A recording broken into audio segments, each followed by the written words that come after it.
নাবালিকাকে গণধর্ষণে ধৃত ৩। নকশালবাড়ির হাতিঘিসায় গণধর্ষণের অভিযোগ। বাড়ির বাইরে দাঁড়িয়ে ফোনে কথা বলছিল নাবালিকা এবং সেই সময় নাবালিকাকে অপহরণ করে চা বাগানে নিয়ে গিয়ে গণধর্ষণের অভিযোগ। রাতে অচৈতন্য অবস্থায় উদ্ধার নাবালিকা। ৩ যুবক গ্রেফতার হয়েছে এই ঘটনায়। আরো জানবো, বিশ্বজিতের সঙ্গে কথা বলবো। বিশ্বজিৎ, দেখো, একেবারেই এই যে নাবালিকা নির্যাতিতা, তিনি কিন্তু রাস্তায় বাড়ির বাইরে মোবাইলে ফোন করেছিলেন। সেই সময় প্রথমে দুজন যুবক তাকে জাপটে ধরে তার মুখ বন্ধ করে প্রথমে চা বাগান নিয়ে যায়। সেখানে আরেক বন্ধু যোগ দিয়ে ৩ জনে মিলে কিন্তু এই নাবালিকাকে গণধর্ষণ করে বলে অভিযোগ। এবং গোটা ঘটনায় যখন স্থানীয়রা সেই নাবালিকাকে অচৈতন্য অবস্থায় দেখতে পান, পরবর্তীকালে তারা নকশালবাড়ি থানায় খবর দেয়। পুলিশ এই নাবালিকাকে উদ্ধার করে এবং মেডিকেল টেস্টের জন্য পাঠিয়েছে। এবং গোটা ঘটনায় অভিযোগের ভিত্তিতে তদন্তে নেমে প্রথম অবস্থায় ৩ জনকে গ্রেফতার করা হয়েছে। এই ঘটনায় আরো কারা জড়িত কিনা তা নিয়ে কিন্তু ইতিমধ্যে জিজ্ঞাসাবাদ করা হয়েছে। আর এই ধৃতদের শিলিগুড়ি মহকুমা তোলা হবে এবং সেখানে রিমান্ডে নিয়ে কিন্তু আরো পুরো তদন্ত নিয়ে উঠে আসবে বলে পুলিশ সূত্রে আমরা জানতে পারছি। মূলত চা বাগান নিয়ে গিয়ে গণধর্ষণের ঘটনা নকশালবাড়িতে এই প্রথম, এবং এর আগে কিন্তু পুলিশ বিভিন্নভাবে তদন্ত শুরু করেছে। বিভিন্ন জায়গায় স্যাম্পল টেস্টিং জোগাড় করা হচ্ছে। যে ঘটনাস্থলে এই ঘটনাটি ঘটেছে সেই ঘটনার পুনরাবৃত্তি গতকাল রাতেই পুলিশ করেছে।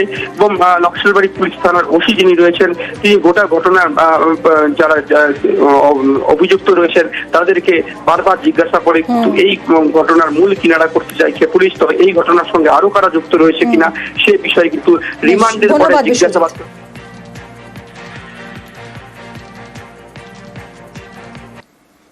কাজ দেওয়ার নামে দিল্লিতে নিয়ে গিয়ে ধর্ষণ। দিল্লিতে নিয়ে গিয়ে একাধিকবার ধর্ষণের অভিযোগ। কাকদ্বীপের এক মহিলাকে ধর্ষণের অভিযোগ। বিশ্বজিতের সঙ্গে আবারও কথা বলবো। বিশ্বজিৎ, কি অভিযোগ? হ্যাঁ দেখো, একটা মহিলার গৃহবধূ তার দুর্বলতার সুযোগ নিয়ে বারে বারে ধর্ষণের অভিযোগ উঠলো। যেটা ঘটনা, যেটা গৃহবধূ যেটা অভিযোগ করছেন, তিনি তার স্বামীর সঙ্গে তার বিচ্ছেদের মামলা হয় এবং সেই সময় তার কাজের প্রয়োজন পড়ে এবং টাকা পয়সার প্রয়োজনের জন্য তিনি একটি পাথর প্রতিমার এক যুবকের সঙ্গে তার ফেসবুকে আলাপ হয় এবং সেই যুবক ওই মহিলাকে টোপ দেওয়া হয় যে দিল্লিতে গেলে কাজ দেবে এবং সেইভাবে তাকে বুঝিয়ে কিন্তু দিল্লিতে নিয়ে যায়। এবং সেখানে যেটা অভিযোগ, একটি ঘরের মধ্যে তাকে আটকে রেখে দিনের পর দিন ধর্ষণ করা হয়। এবং সেই সময়ের যে ছবি তারা মোবাইল কিন্তু তুলে রাখেন এবং তাকে বলা হয় যে যদি কোনো অভিযোগ করে কিন্তু সেই ছবি সোশ্যাল মিডিয়ায় ভাইরাল করে দেওয়া হয়। কোনো ক্রমে ওই মহিলা কিন্তু ওই দিল্লির ওই আশেপাশের বাসিন্দাদের সহযোগিতায় তিনি কিন্তু কাকদ্বীপে ফিরে আসেন এবং পাথর প্রতিমা থানায় কিন্তু অভিযোগ দায়ের করেন। ইতিমধ্যেই কিন্তু সেই সময় যে ছবি, সেই ছবি কিন্তু সোশ্যাল মিডিয়ায় ভাইরাল করে দেওয়া হয়। স্বাভাবিকভাবে পাথর প্রতিমা থানায় এই অভিযোগ দায়েরের পর পাথর প্রতিমা থানা সেই যুবককে কিন্তু গ্রেফতার করেছে। ধন্যবাদ।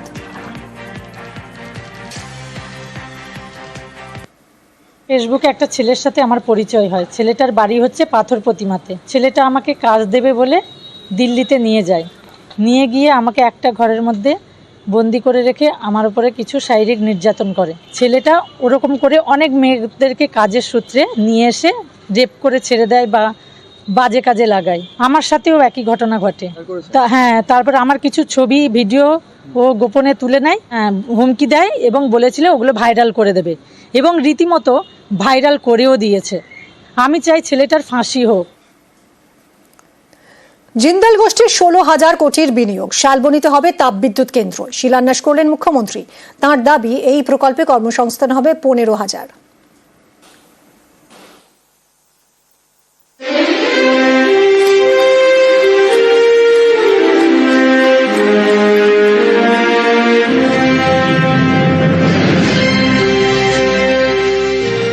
16,000 কোটি টাকা খরচা করে ক্রিটিক্যাল কোল বেস থার্মাল পাওয়ার প্ল্যান্ট। বাংলায় এটা একটা ল্যান্ডমার্ক প্রজেক্ট। শুধুমাত্র এই প্রজেক্টে 15,000 মানুষের কাজ হবে। সিমেন্ট কারখানার পর তাপবিদ্যুৎ কেন্দ্র। পশ্চিম মেদিনীপুরের শালবনীতে নয়া প্রকল্প জিন্দাল গ্রুপের। সোমবার শালবনীর সৈয়দপুরে এই প্রকল্পের শিলান্যাস করেন মুখ্যমন্ত্রী মমতা বন্দ্যোপাধ্যায়। এই প্রকল্পে 800 মেগাওয়াটের 2টি পাওয়ার প্ল্যান্ট তৈরি করা হবে। বিনিয়োগ 16,000 কোটি টাকা। 16,000 কোটি টাকা খরচা করে ক্রিটিক্যাল কোল বেস থার্মাল পাওয়ার প্ল্যান্ট 800 করে 2টি ইউনিট হবে, অর্থাৎ 1600 মেগাওয়াট হবে।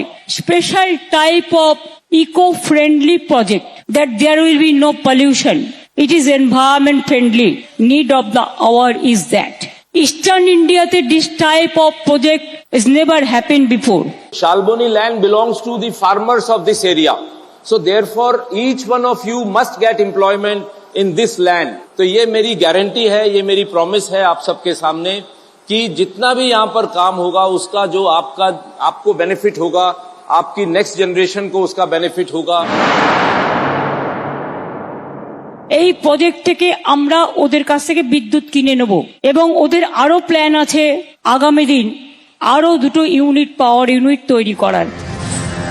শালবনীতে জিন্দালদের হাতে রয়েছে 4100 একর জমি, এর মধ্যে 1700 একর জমিতে হবে 1600 মেগাওয়াটের বিদ্যুৎ প্রকল্প। গত ফেব্রুয়ারিতে বিশ্ববঙ্গ বাণিজ্য সম্মেলনে শালবনীর এই প্রকল্পের কথা ঘোষণা করেন জিন্দাল গ্রুপের সিএমডি সজ্জন Jindal. Into 2 into 800 megawatt power plant in Shalboni with an investment of 16,000 crore rupees. Our investment is not just about generating power, it is about empowering Bengal's future. ঘোষণা অনুযায়ী কাজ, সোমবার শালবনীতে বিদ্যুৎ প্রকল্পের শিলান্যাস।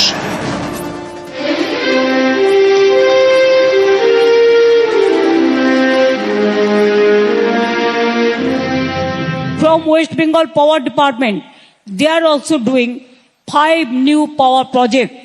Santaldi, Durgapur, and also Shagordigi is nearby completion. এবং এগুলো রাজ্যের মুকুটে একটা বড় মুকুট। যত পাওয়ার ডেভেলপমেন্ট হবে তত কিন্তু বিদ্যুতের দামটা পড়তি পর্যায়ে আসবে, যত পাওয়ার ইনক্রিজ হবে। নিউজ 18 বাংলা। সুপ্রিম রায় চাকরিহারাদের দাবি মেনে যোগ্য অযোগ্যদের তালিকা প্রকাশ করলো না এসএসসি। গতকাল দিনভর টানাপোড়েন এবং তারপর গভীর রাতে এসএসসি ভবনের সামনে ধুন্ধুমার। চাকরি বাতিলে যোগ্য অযোগ্য জট কাটলো না। এসএসসি এবং চাকরিহারাদের সঙ্গে বৈঠকে অধরা সমাধান। তালিকা প্রকাশে 2 দিন সময় চাইল এসএসসি। রাতভর এসএসসি ভবন ঘেরাও চাকরিহারাদের। এসএসসি ভবনের সামনেই অবস্থান বিক্ষোভ। তালিকা না পেলে টানা ঘেরাওয়ের ডাক। রাতভর এসএসসি ভবনে আটকে চেয়ারম্যান। দফায় দফায় পুলিশের সঙ্গে বচসা।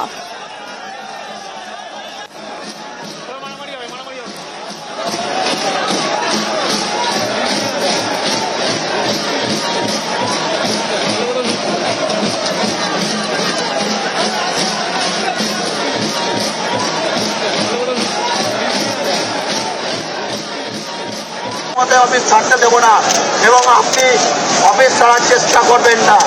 আমাদের হাতে ধরা পড়লে আপনার জীবন কিন্তু আজকেই শেষ। এখানে আপনার জীবন শেষ হবে।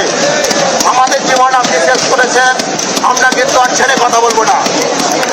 আমাদের আর কোনো রাস্তা নেই, আমাদের আর কোনো রাস্তা নেই। আপনি যদি সমাধান সূত্র বের না করেন তাহলে আপনারও আমরা শেষ করবো আজকে এখানে। এসএসসি চেয়ারম্যানকে ঘেরাও মুক্ত করার চেষ্টা চালায় পুলিশ। পুলিশ আর চাকরিহারাদের মধ্যে বচসা বেঁধে যায়।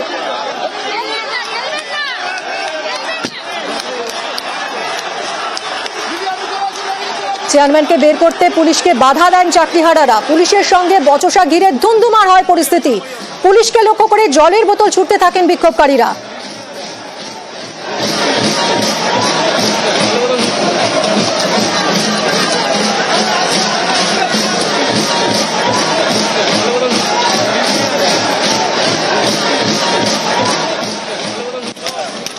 রাত গড়িয়ে সকাল, এখনো চলছে অবস্থান বিক্ষোভ। সকালে নতুন করে এলাকায় পুলিশ র্যাব।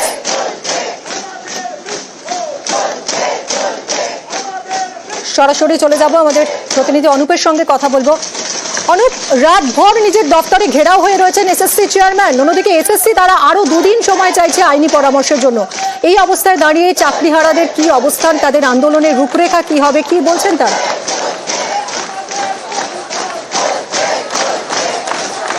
তো চাকরিহারা তাদের আন্দোলনের রূপরেখা কি হবে, গতকাল যে বৈঠক একেবারে স্পষ্ট, সেখানে কিন্তু কোনো রকম সমাধান সূত্র হয়নি। তারপরে তারা সিদ্ধান্ত নিয়েছিল যে একেবারে তারা কি পদক্ষেপ নেবে। যেহেতু এসএসসির পক্ষ থেকে বলা হচ্ছে 2 দিন সময় চাওয়ার কথা হচ্ছে, কিন্তু সেই সময় তারা 2 দিন চাইলেও বলা হচ্ছে পরবর্তী পদক্ষেপ তার রাস্তায় থাকবে। আন্দোলনের অন্যতম মুখ মেহবুব এখানে আছে, তার সঙ্গে কথা বলবো। আপনাদের কাছে তো 2 দিন সময় চাওয়া হয়েছে এসএসসির পক্ষ থেকে, তাহলে পরবর্তী পদক্ষেপ কি আপনারা সময় দেবেন? রাস্তায় 10 দিন অলরেডি সময় দেওয়া হয়ে গেছে। বছরের পর বছর সময় দিয়ে এই সময় নষ্ট করে কোনো লাভ নেই। আমরা স্পষ্ট দাবি রেখেছি, আমাদের দাবিটা খুব ক্লিয়ার। যে সুপ্রিম কোর্ট অফ ইন্ডিয়া তিনি বলেছেন যে ডিসেম্বর পর্যন্ত যারা আনটেন্টেড টিচার তারা চাকরি করবে, তাহলে আনটেন্টেড টিচার কারা সেটা এসএসসি লিস্টটা পাবলিশ করে। আচ্ছা, তাতেও নাকি ওদের সমস্যা, তারা থার্ড কাউন্সিলিংয়ের পর থেকে সবগুলোকে অবৈধ ঘোষণা করছে। এখন আমাদের আরেকটা দাবি আছে, মানে অযোগ্যদের লিস্ট তাহলে দিয়ে দিক। আপনারা কি সময় দেবেন? দুদিন সময় দেবেন? কোনো সময় নয়, আজকে ওনাদেরকে অযোগ্যদের টার্মিনেশন করতে হবে। যারা অবৈধভাবে নিয়োগ করা হয়েছে তাহলে অন্তত তাদের টার্মিনেশন লেটার দেওয়া হবে। একেবারে কোনো তারা সময় দেবে না, আজকের মধ্যেই একেবারে এই তালিকা প্রকাশ করতে এমনটা বলা হচ্ছে। এবং ছবিটা গতকাল রাতের পরে আজকে দেখাবো, আরও কিন্তু পুলিশ মোতায়েন করা হলো। কারণ গতকাল রাতে যেভাবে পুলিশের সঙ্গে যে আন্দোলনকারী চাকরিহারা তাদের যে গন্ডগোলের সূত্রপাত হয়েছিল, পুলিশ কিন্তু গতকাল রাতের থেকে এখন দেখা গেল আরও বেশি পরিমাণে র্যাব থেকে শুরু করে পুলিশের উচ্চপদ আধিকারিক তাদেরকে মোতায়েন করা হলো। কারণ গতকাল রাতের বেলা পুলিশের সঙ্গে যেভাবে গন্ডগোলের সূত্রপাত হয়েছিল, দফায় দফায় গন্ডগোল হয়েছিল, একাধিকভাবে গন্ডগোল হচ্ছিল, যখন সেই সময় কিন্তু এখানে লক্ষ্য করে যাচ্ছিল, পুলিশকেও কিন্তু লক্ষ্য করে জলের বোতল ছোড়া হয়েছিল। এবং যে ঘটনা গতকালকে ঘটেছিল তার পরবর্তী ক্ষেত্রে পুলিশের পক্ষ থেকে যখন বৈঠক এখানে যখন আন্দোলনকারীদের সরিয়ে দেওয়ার চেষ্টা করা হচ্ছিল, এসএসসি যিনি চেয়ারম্যান তাকে যখন বের করার চেষ্টা করা হচ্ছিল, তখন লক্ষ্য করা যাচ্ছিল যে আন্দোলনকারীরা বাধা দিচ্ছিল। সেই নিয়েই কিন্তু গন্ডগোলের সূত্রপাত হয়। তার পরবর্তী ক্ষেত্রে রাত ভোর গতকাল রাতে কিন্তু এসএসসি যিনি চেয়ারম্যান এই এসএসসি ভবনের মধ্যেই কিন্তু ঘেরাও হয়ে রয়েছেন। এখনো পর্যন্ত রাত গড়িয়ে সকাল হয়ে গিয়েছে, একই রকম অবস্থা। দুদিন যে সময় দেওয়া হয়েছে আন্দোলনকারী তারা জানাচ্ছে এই দুদিন কিন্তু আর তারা সময় দেবে না, আজকের মধ্যেই তালিকা প্রকাশ করতে হবে, না হলে আরও বৃহত্তম আন্দোলনে যাবে, রাস্তার মধ্যেই তারা এইভাবে বসে থাকবে। কারণ এর আগে যখন বলা হয়েছিল এসএসসির পক্ষ থেকে তালিকা প্রকাশ করা হবে, বাস্তবে তা করা হয়নি এমনটা অভিযোগ করছে। যে বৈঠকে 13 জনকে ডাকা হয়েছিল সেই বৈঠকে কোনো রকম সমাধান সূত্র মেলেনি এমনটা বলা হচ্ছে। এবং ছবি যদি দেখাই, গতকাল রাতে যে ছবি তুমি একেবারে দেখেছিলে, এবং সেই গতকাল ছবির পরবর্তী ক্ষেত্রে কিন্তু আজ সকালবেলা একই রকম চিত্র। মানুষজন আরও যারা চাকরিহারা আন্দোলনকারী তারা কিন্তু জমায়েত করছে, যেহেতু পুলিশের সংখ্যা বাড়ছে তারাও এই দুটি গেটে একইভাবে জমায়েত করে রেখেছে। এবং পুলিশের পক্ষ থেকেও কিন্তু একই রকম এই ব্যবস্থা করা হচ্ছে, নিরাপত্তার ব্যবস্থা, যাতে নতুন করে আবার কোনো গন্ডগোলের সূত্রপাত না হয়। বারবার এসএসসি চেয়ারম্যান তাকে কিন্তু বের করার চেষ্টা করা হয়েছে, কিন্তু আন্দোলনকারী তারা জানাচ্ছে তাদের সমাধান সূত্র না মিললে তারা কিন্তু কোনোভাবে বাইরে বেরোতে দেবে না। এই আন্দোলন ঘেরাও কর্মসূচি তারা চলবে, দুদিন সময় নতুন করে তাদেরকে দেওয়া হবে না, আজকের মধ্যেই এই তালিকা যোগ্য অযোগ্য যে তালিকার কথা বলা হচ্ছে আজকেই প্রকাশ করতে হবে। এবং সেই নিয়েই কিন্তু নতুন করে আবার আন্দোলন বিক্ষোভ শুরু হলো। এবং সেক্ষেত্রে বলা হচ্ছে পুলিশের পক্ষ থেকে বারবার যে তারা দুদিন সময় দেওয়া হয়, কিন্তু যারা আন্দোলনকারী তারা জানাচ্ছে যেটা আগে বলা হয়েছিল গতকাল তালিকা প্রকাশ করার কথা, যেহেতু তালিকা প্রকাশ করেনি, আইনি জটিলতা বেশ কিছু আছে, সুপ্রিম কোর্টের গাইডলাইন তারা মেনে চলবে এমনটা বলা হয়েছিল। কিন্তু গতকালকে পরে আজকে লক্ষ্য করা গেল তারা বলছে নতুন করে কোনো সময় দেওয়া হবে না, আজকের মধ্যেই এই তালিকা প্রকাশ করতে হবে, না হলে তারা এইভাবে রাস্তা দিয়ে আন্দোলন করবে। একদমই অনুপ, ছাই রাস্তায় বসে রয়েছেন এই মুহূর্তে চাকরিহারারা, রাতভর তারা অবস্থান বিক্ষোভে ছিলেন এবং সকাল থেকেও ছবিটা বদলায়নি। তাদের দাবি যদি যোগ্যদের তালিকা প্রকাশ করতে নাও পারে এসএসসি, তাহলে অন্তত অযোগ্যদের লিস্ট তারা বের করুক। এই মুহূর্তে এসএসসি চেয়ারম্যান রাতভর ঘেরাও হয়ে রয়েছেন নিজের দফতরে, পুলিশ র্যাব আরও বাড়ানো হয়েছে যাতে কোনো রকম অপ্রীতিকর পরিস্থিতি না হয়।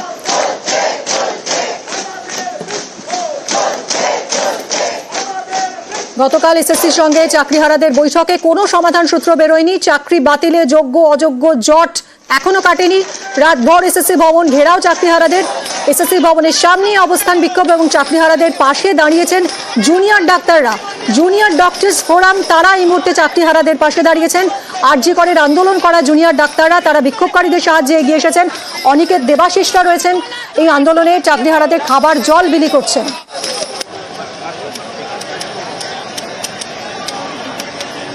ব্যবস্থা কিছুটা করতে পেরেছি এখনো অবধি, আমরা ছোট খাবারের ব্যবস্থা করেছি, খিচুড়ি, 4টে মতো বায়ো টয়লেটের যোগাযোগ করতে পেরেছি এখনো অবধি, এটা আমরা আপাতত শুরু করছি। এরপর বাকিটা ওদের সাথে কথা বলে যেভাবে তারা চাইবে ঠিক সেইভাবে আমরা বাকিটা আমাদের কন্ট্রিবিউশন রাখবো। যোগ্য শিক্ষকদের যে আন্দোলন, এই আন্দোলনে আমাদের পূর্ণ সমর্থন আছে, তাদের সাথে আলোচনার ভিত্তিতে তারা যেভাবে চাইবে ঠিক সেইভাবে West Bengal junior doctors front তাদের পাশে থাকবে। চরম লজ্জার একটা দিন যে এরকম একটা সময় দেখতে হচ্ছে যে শিক্ষকদের রাস্তায় এরকম ভাবে রয়েছে। আজকে যদি নাই দিতে পারবে তাহলে কেন মুখ বড় করে বলা হলো যে 21 তারিখ 6টার মধ্যে দেওয়া হবে। আমরা ওয়েস্ট বেঙ্গল জুনিয়র ডক্টর ফ্রন্টের পক্ষ থেকে সংহতিতে রয়েছি, আমরা চেষ্টা করছি খাবার জল কিছুটা খাবারের ব্যবস্থা, টয়লেটের ব্যবস্থা, মেডিকেল টিমের অ্যাসিস্ট্যান্স দেওয়া, এইটুকু আপাতত আগে আমরা নিশ্চিত করতে চাই, বাকি সংহতিতে তো আমরা রয়েছি। আমাদের দিক থেকে আমরা যতটুকু তাদের মতন তারা যা চাইবে, যা সাহায্য করার সেটা আমরা করব। এবং এর পাশাপাশি সমগ্র নাগরিক সমাজকে আমরা আহ্বান করছি আমাদের পক্ষ থেকে যে এই স্কুল শিক্ষাকে যদি বাঁচাতে হয়, পশ্চিমবাংলার শিক্ষা ব্যবস্থাকে যদি বাঁচাতে হয়, তাহলে স্বাভাবিকভাবেই এই যোগ্য শিক্ষকদের পাশে থাকা অত্যন্ত প্রয়োজন। এই আহ্বান আমরা রাখছি। যা হয়েছে পুরো সমাজকে আমাদের পাশে দাঁড়ানো দরকার। প্রশাসন কিছু সাহায্য করেনি না, মহিলাদের কত টয়লেটের অসুবিধা হচ্ছে, কিছু সাহায্য আমরা পাইনি। কি করছে আমি সেটা জানি না। চিকিৎসক না এটা না অনেক করছে, উপকার হচ্ছে সবার জন্য। তো জলের জন্য তো আমরা সকাল থেকে জল পাইনি, কি করব। চাকরিহারা শিক্ষকদের দাবি অনুযায়ী শেষ পর্যন্ত যোগ্য অযোগ্য শিক্ষকদের তালিকা প্রকাশ করলো না গতকাল এসএসসি। মাঝরাতে তারা একটা বিবৃতি জারি করে। চাকরিহারাদের নিয়ে বিবৃতি এসএসসির। সুপ্রিম কোর্টের নির্দেশ মেনে চলবে স্কুল সার্ভিস কমিশন। যারা কাজ করেছেন তারা বেতন পাবেন, নিয়ম ও পদ্ধতি মেনেই শিক্ষকদের বেতন দেওয়া হবে, বিবৃতি দিয়ে জানালো এসএসসি। এক নম্বর কথা হচ্ছে, এসএসসি যে বিবৃতি দিয়েছে তাতে পরিষ্কার বোঝা যাচ্ছে যে তারা সুপ্রিম কোর্টের অর্ডার, তারা এবং আমরা ডিপার্টমেন্ট, আমরা সুপ্রিম কোর্টের অর্ডারকে মান্যতা দেব। সুপ্রিম কোর্টের অর্ডারে যা বলা আছে আমরা সেটা মেনটেন করব। এবং 2 নম্বর হচ্ছে, ওটা এসএসসি নয়, ওটা হচ্ছে ডিপার্টমেন্ট আইনি পরামর্শ নিয়েছে। এবং মহামান্য সুপ্রিম কোর্ট যেমন বলেছে যে যারা যোগ্য বঞ্চিত শিক্ষক তারা সময় মতো ঠিক সময় মাইনে তারা পাবেন। এইটা এসএসসি তার বিবৃতিতে জানিয়েছে। মাইনে এসএসসি দেয় না, মাইনে দেয় সরকার। তো সুপ্রিম কোর্টের গাইডলাইন অনুযায়ী সরকার সেটাই করবে। গতকাল রাত 12টা নাগাদ বিবৃতি দিয়ে এসএসসি জানিয়ে দেয় সুপ্রিম কোর্টের নির্দেশ মেনেই যাবতীয় পদক্ষেপ করা হবে। পাশাপাশি সুপ্রিম কোর্টের নির্দেশ অনুযায়ী যোগ্য শিক্ষকদের বেতনও দেওয়া হবে বলে এসএসসির বিবৃতিতে জানানো হয়েছে। যদিও যোগ্য অযোগ্য তালিকার দাবি প্রকাশ থেকে সরছেন না চাকরিহারারা। বেতন পাবো, এখন এই আন্দোলনের ভয়ে হয়তো বলে দিচ্ছেন যে বেতন পাবো, পরবর্তীতে যেই বাড়ি চলে যাব তখন বলবে সুপ্রিম কোর্টের রায়, যোগ্য অযোগ্য আলাদা হবে, অযোগ্যদের টার্মিনেট করতে হবে, এবং বলছে অযোগ্যদের লিস্টে নাকি যোগ্যরাও চলে আসছে। তাহলে সেটা মেনে নিয়ে আমরা বাড়ি চলে যাব? মুখের কথায় মানি না, আমাদের লিস্টও চাই, সার্টিফাইড করে দিতে হবে। একজন যোগ্য যেন বাদ না যায়, ওএমআর পাবলিশ করতে হবে, এবং অযোগ্যদের ইমিডিয়েটলি যেগুলো সুপ্রিম কোর্টে সাবমিটেড তার টার্মিনেট করতে হবে, না হলে আমরা ফিরছি না। এটা কিন্তু কোনো সলিউশন নেই। শিক্ষকরা যারা যাচ্ছেন তারা বেতন পাবেন।